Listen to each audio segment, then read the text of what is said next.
Hello दोस्तों, कैसी हो आप लोग। तो आज हम करने वाले हैं refraction through convex spherical surface, जो कि आपके लिए बहुत ही मोस्ट इंपॉर्टेंट है और पेपर में भी बहुत बार आ चुका है। तो आपको इस डेरिवेशन को करके जरूर जाना है। तो हम वीडियो को शुरू करते हैं। Let's begin.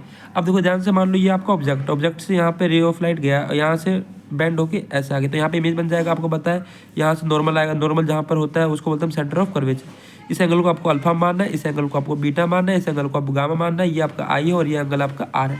मुझे बताओ ओ से लेकर पी तक क्या है। आप बोलोगे ऑब्जेक्ट डिस्टेंस है, उसको किसे दिखाएंगे, माइनस यू से।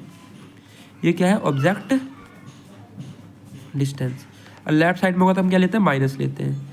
अब मुझे बताओ कि आप ये सी से लेकर पी तक क्या है। सी से लेकर पी तक आप बोलोगे रेडियस ऑफ कर्वेचर, जो कि प्लस में है क्योंकि ये उधर है ना, लेफ्ट राइट साइड में।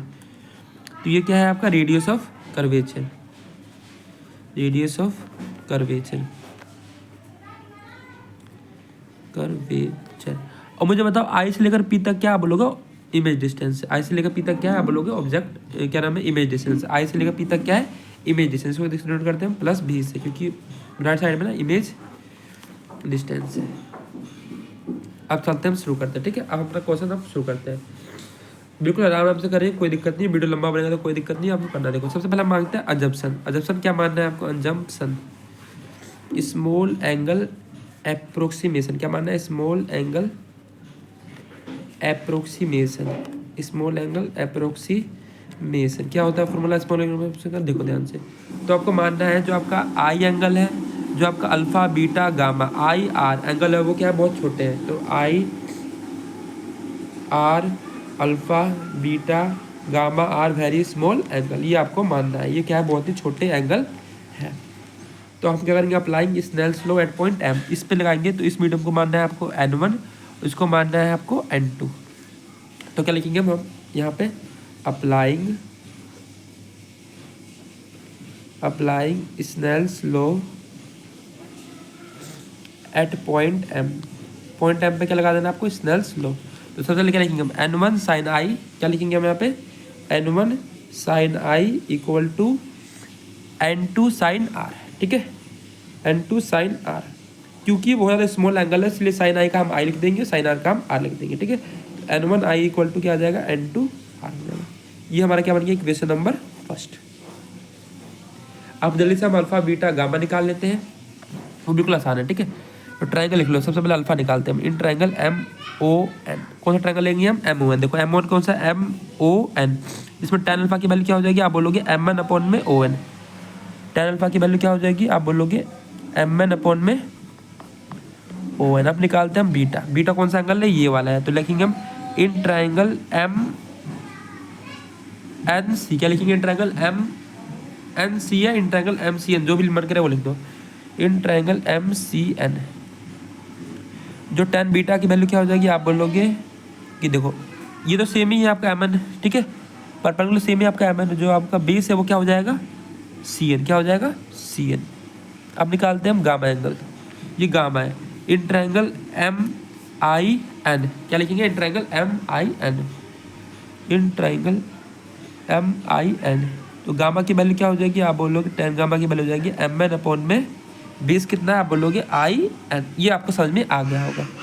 अब इसके बाद लिखना है आपको after small angle approximation, after small angle approximation,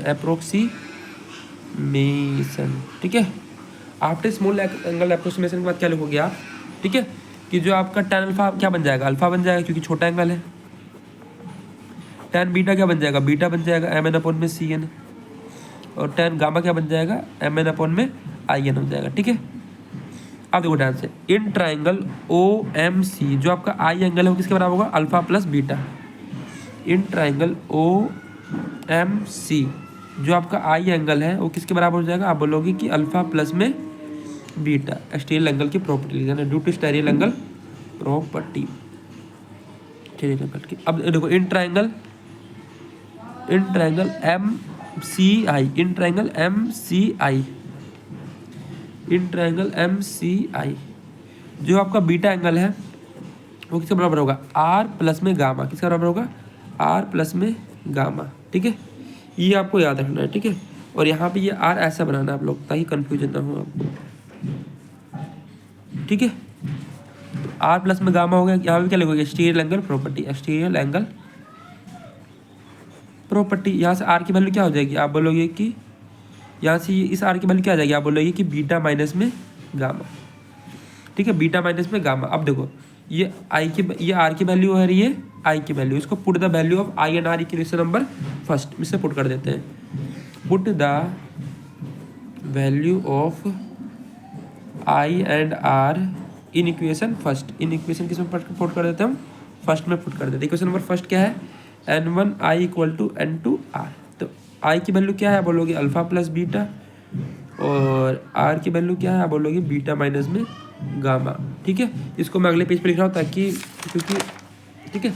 तो यहाँ से आपका आ गया n1 अल्फा प्लस बीटा और n2 बीटा माइनस में गामा। अब अल्फ़ा की वैल्यू क्या है आपको पता है, अल्फ़ा की वैल्यू हमने पहले निकाल रखी है इधर mn अपॉन में ओवन, क्या निकाल रखी है हमें, अल्फ़ा की वैल्यू mn अपॉन में ओवन, और बीटा की वैल्यू क्या है, आप बोलोगे बीटा की वैल्यू है mn अपॉन में cn। बीटा की वैल्यू कितनी है, mn अपॉन में cn, और गामा की वैल्यू कितनी है, आप बोलोगे mn अपॉन में in, ठीक है। अब जल्दी जल्दी करते हैं, आप हम क्या मानेंगे, assuming m and p points are, देखो अज्यूमिंग जो आपका n और p पॉइंट से क्या है, एक दूसरे के बहुत ज़्यादा पास है, ठीक है। Assuming n and p points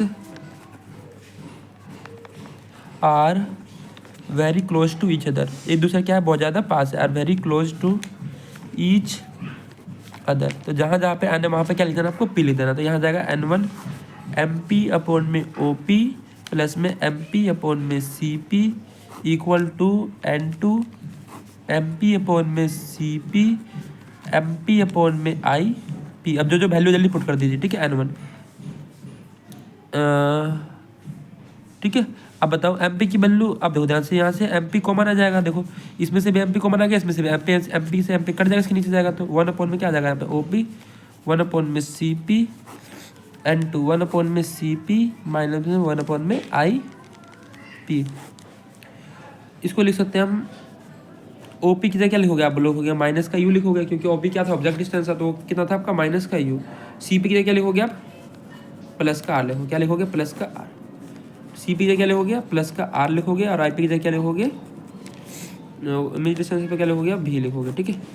यहाँ से क्या आ जाएगा, माइनस का n1 अपॉन में u प्लस का n1 अपॉन में r, n2 अपॉन में r, और माइनस का n2 अपॉन में v। तो r वाली की साइड लिए भेज दो, और यहाँ से ये इसके पास आ जाएगा तो क्या जाएगा n2 अपॉन में v माइनस में n1 अपॉन में u, और यहाँ से क्या आ जाएगा n2 अपॉन में r माइनस में n1 अपॉन में r। तो यहाँ से ऐसे लिख सकते हैं, जो n2 अपॉन में v माइनस में n1 अपॉन में u इक्वल टू क्या आ गया r n2 माइनस में n1। तो ये आपका रिलेशन आ गया है, ठीक है।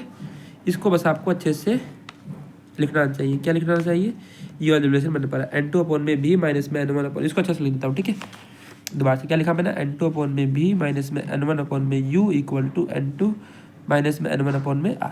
तो मिलते हैं दोस्तों, उम्मीद करता हूँ कि आपको ये वीडियो अच्छा लगा होगा, समझ में, अगर समझ में आ गया तो प्लीज़ वीडियो को लाइक कीजिए, सब्सक्राइब कीजिए, चैनल को आगे ले जाइए। तो मिलते हैं नेक्स्ट वीडियो में, ऐसे आप मन लगा के पढ़ते रहिए। अगर आपको इस वीडियो से कुछ भी फायदा हुआ होगा तो प्लीज़ इस चैनल को सब्सक्राइब किया जाना, ठीक है आप लोग। तो मिलते हैं नेक्स्ट वीडियो में, तब तक के लिए अपना ख्याल रखिए, टाटा बाय बाय।